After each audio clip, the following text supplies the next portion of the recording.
মান্না ভাইয়ের পরে second hero যদি আমার জীবনে কেউ এসে থাকে সেটা হচ্ছে সে, মানে হিরো হিসাবে, আবার জীবনের নায়ক বলেন না। তার মনে পড়ছে আমি নাকি তখন খুব ছোট ছিলাম, একটু এক্সেপশনাল শাস্তাম, সেটা সেটাই একটু আলাদাভাবে তো আমি বারবার যে বলতাম প্লিজ একটু সময় দেন মেহেদি ভাই, আমি তো অনেক ছোট। আমি তাকে বলছি আমার শাহরুখ খান, তুমি তো আমার শাহরুখ খান। আসলে আমাদের ভিতর দেখা হয়, দেখা গেছে যে আমি একদিকে থাকি, সে আর একদিকে থাকে, তো দুইজনে একসাথে অনেকদিন পরে আর কি, আর ক্যামেরার সামনে প্রত্যেকটা শিল্পীর কিন্তু মনে পড়ে যে আমরা একসঙ্গে কাজ করতাম বিভিন্ন জায়গায়, বিভিন্ন ডিস্ট্রিক্টে। তার মনে পড়ছে আমি নাকি তখন খুব ছোট ছিলাম।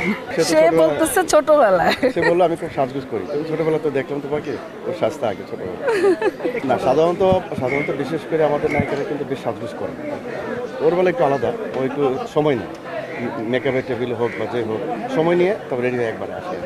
সেজন্য বললাম একটু এক্সেপশনাল শাস্তাম, সেটা সেটাই একটু আলাদাভাবে সাজ করতে। তার আর আমার যে স্মৃতিটা সেটা হচ্ছে যে আমি যখন নতুন এসেছিলাম, আমি ডান্সে অতটা পারদর্শী ছিলাম না। মানে দেখা গেছে যে মুদ্রাগুলি আমাদের তুলতে হতো ডান্স ডিরেক্টরদের মাধ্যম দিয়ে, সেগুলি তুলতে আমার বেশ সময় লাগতো, বাট সে খুব কুইক তুলে ফেলতো। তো আমি বারবার যে বলতাম প্লিজ একটু সময় দেন মেহেদি ভাই, আমি তো অনেক ছোট।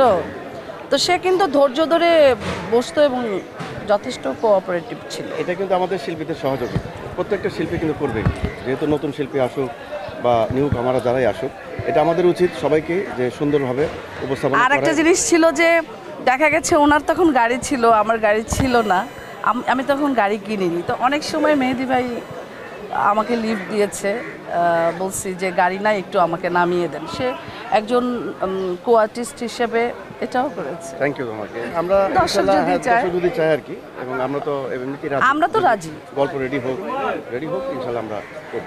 মানে মান্না ভাইয়ের পরে সেকেন্ড হিরো যদি আমার জীবনে কেউ এসে থাকে সেটা হচ্ছে সে, অনেক ছবি করা হয়েছে, মানে হিরো হিসাবে, আবার জীবনের নায়ক বলেন না।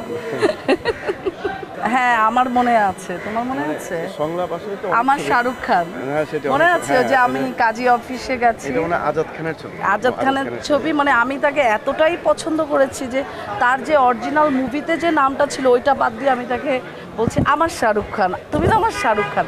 তো আমি তাকে বিয়ে করব, মানে কাজী অফিসে তাকে এনকারেজ করে নিয়ে যাচ্ছি। সে বলছে যে তুমি একটু বুঝো, তুমি তো বুঝতে চেষ্টা করছো না, তুমি কাজী অফিস পর্যন্ত যেতে চাচ্ছ কেন, একটু সময় নাও, আমাকে চিনো। আমি ওর কোনো কথাই শুনতেছি না, আমি খালি বলছি আমার শাহরুখ খান। মানে ওর কল্পনা শাহরুখ খানে আমাকে দেখতে হবে। আসলে সচরাচর তো আমাদের শিল্পীরা আমরা এক জায়গায় হই না, আজকে একটা উপলক্ষ হিসাবে আমরা সবাই একত্রিত হয়েছি, স্বাভাবিকভাবেই খুবই ভালো লাগছে। অনেকটা ঈদের আমরা তো চাই যে সবসময় এরকম হোক, শুভ নববর্ষ আসুক, প্রতিদিনই আসুক।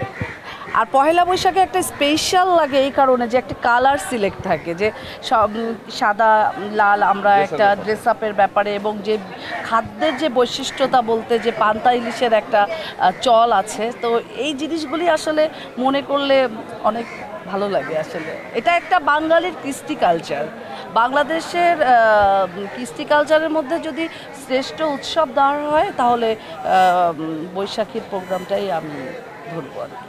আমাদের সমিতি আজকে একজন খুব ভালো চেষ্টা করছে ভালো করার জন্য, এর আগে আমি বলেছি, আবারও বলছি। আর আমরা শিল্পীরা চাই সবসময় যেন গেট টুগেদার হওয়ার জন্য, সবসময় দেখা হোক, কথা হোক, যেহেতু অনেক দিন ধরে হয়তো অনেক সময় দেখা হয় না, বিভিন্ন কাজে ঝামেলা থাকে, আমরা থাকি বা অনেক শিল্পীরা থাকে। আমরা চাই এরকম বিশেষ দিনগুলোতে আমরা এক হওয়াতে।